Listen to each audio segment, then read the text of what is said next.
Our final topic of the day involves those Cavs and those Pistons. Game 1 tonight, 7 p.m. tip-off. It is the current coach of the Cavaliers, Kenny Atkinson, versus the former coach of the Cavaliers in JB Bickerstaff. So for this series alone, not historically speaking, not for the next 5 years, for this particular Eastern Conference semifinal series, which coach would you rather have? Kenny Atkinson or JB Bickerstaff? G, start us off. My gosh. And yes, this is a diabolical question, and I do not feel bad asking. Because, I was mad at Kenny all series. The one thing, I'm going to give it to Kenny. I'm not going to be disrespectful, but let me just tell you something.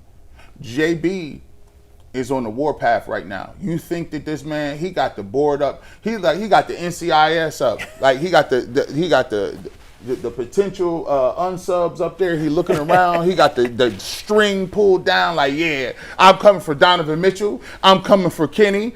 Dan Gilbert. I already sent you 3 mead emails, and it's been under a different alias. He's ready to go. And the thing that Kenny Atkinson cannot allow. Do not allow this man to take up all the oxygen in the room. You say, G. Bush, what you talking about? JB is going to be on these refs at the tip. Yes, he is. He's going to say, oh, that's an illegal tip. He's going to be spazzing out. He's going to be crashing out over obvious fouls, obvious stuff that was correct calls. And the thing that he's edging for, listen, understand JB. He's edging, and he ain't trying to get the call today. He wants the pivotal call in the fourth quarter, game 4. And he just wears on you and wears on you and wears on you. And then finally they give you that little call that's pivotal. No, you cannot sit over there playing the cool role like this, Kenny. I'm just being cool. No, you got to do something. When he get up, you better get up. And you better refute everything that he says. Nah, that wasn't it. You got to clown him a little bit. But that's the only thing I'm worried about. Because if it has the advantage of who's going to be on the refs more, JB is lobbying for every call. Well, that was a lot of filibustering without answering the question. Hey, I'm going with, yeah, you're right. I thought this was the barbershop. I can't do that here. I actually answered a question. Yeah, I'm going to go with, give me Kenny. I'm going to take Kenny by a small amount. That's a tough act to follow, but I'm going to take Kenny. I think this Cavs team needed round 1. And I think that might sound homerish. It might sound low expectations. I think it needed the push that it got from the Raptors, the wake-up call, the moment, especially Friday night where Kenny failed and took those timeouts home with him, right? Especially Sunday evening where for the first 18 minutes the Cavs looked like they were ready to go home. But they hit the switch. They got the better team. They got more manpower. I don't think you're worried about Cade Cunningham. I think the Cavs are deeper, right? I think the Cavs core 4, even it's been adjusted. I don't think they're carrying the burdens of the past. I think the Cavs are going to go win this series. I take Kenny right here. Jason. This is awful. Yeah, what you doing, man? Because what are you doing? I shook my head disgustedly at Mike yesterday when he told me we were going to talk about this. You were not supposed to be on today, and I was intentionally going to do it on a day you weren't on, but then you're like, oh, I got to drive back. No, don't say Thursday no. night, You and got I'm get home till 4 a.m. and I'm going to be tired for the show, so I'm coming in now. So Jason, you know what? Answer the damn question. I have a soft spot for JB. I think everybody knows that. I never thought he was the problem here. But Gary, when you talk about labels and how it's hard to shake labels, JB has the label of being the rebuilder and not the championship guy. I will take, this pains me, I will take Kenny on one thing. Okay. And it's part of the reason that they wanted to bring Kenny here in the first place was to unlock Evan Mobley and to get more out of Evan on the offensive end. And they've done that. And I don't know that that's entirely, I don't know that JB is to blame for not getting more out of Evan or if Evan just had to develop on his own timeline. But clearly Evan has been a better offensive player these last 2 seasons. So for that reason and that reason alone, I will take Kenny. But I think JB is an excellent NBA coach. I wish him all the success in the NBA going forward. I hope he gets the opportunity to shed that label that has been stuck to him. But I do think the Cavs win this series, and I would take Kenny because of the fact that Evan has developed the last couple of years. X's and O's wise, let me just tell you something. Kenny, I don't believe in your out of bounds plays, bro. If it's the last 4.5 seconds of the game, and it's you getting the ball over half court or you being able to pass the ball.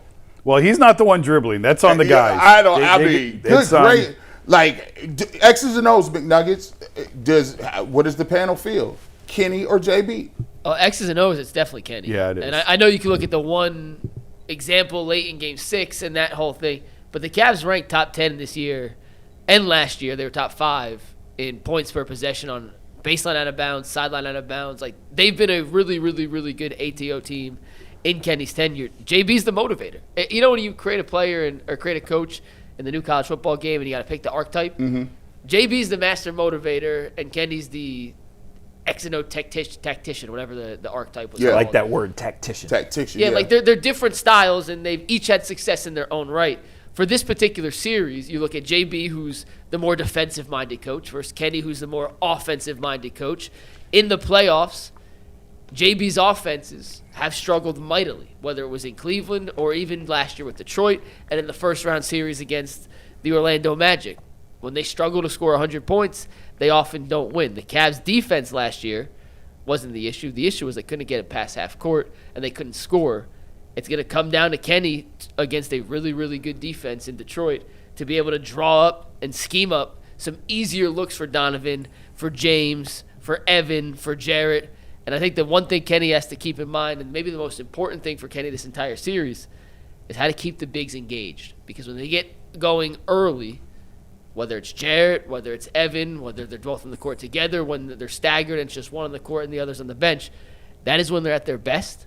But Detroit's too big to go one big for too long, I think. I think it's going to be a two big series, and how Kenny can unlock the best of Evan and Jarrett when they're out there together, it's going to be a big determining factor in who wins the series. Well, listen, Jalen Duren, he's a big dude, but like Evan Mobley, he should be able to really maneuver around the court. Like, he can dribble, he can, he's shown the ability to get to the basket.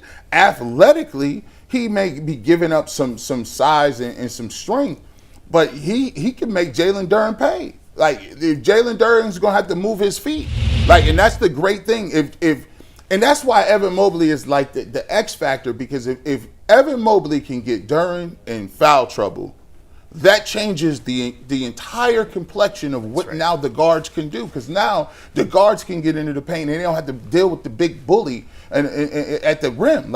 So it's a lot of different things that the Cavs can do to give themselves an advantage, and I just think that they have more tools in their tool bag. Yeah. They have more pieces to work with. We're going back to the top of the show. Is Mobley going to guard Thompson and float? Is he going to be somewhere else? That's one of the things that goes into this chess match.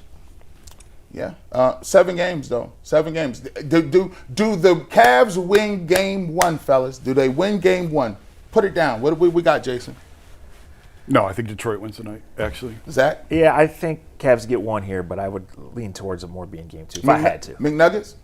I think they split in Detroit, but the Cavs win game 1. The Pistons win game 2. I think they split again in Cleveland. Cavs win game 3. Detroit wins game 4. And the Cavs win game 5 and 6, win in 6. That's how I'm going. Hey, Cavs win tonight, though. I got I'm going to just go on a limb. I got the Cavs. I think they shoot the ball very well tonight. I think Max Strus steps up. I think Sam Merrill gets hot. And I think JB and the Detroit Pistons start questioning themselves a little bit tonight. But for one night only, I think they come back the next game and get the win. But I'm going to take the win tonight, though. I got the Cavs winning this one. Detroit lost game 1 to Orlando, too, in Detroit. So they're going to be out there knowing, hey, we could drop a game 1 and still win. I think they win tonight, though, Cleveland, and they win in 6.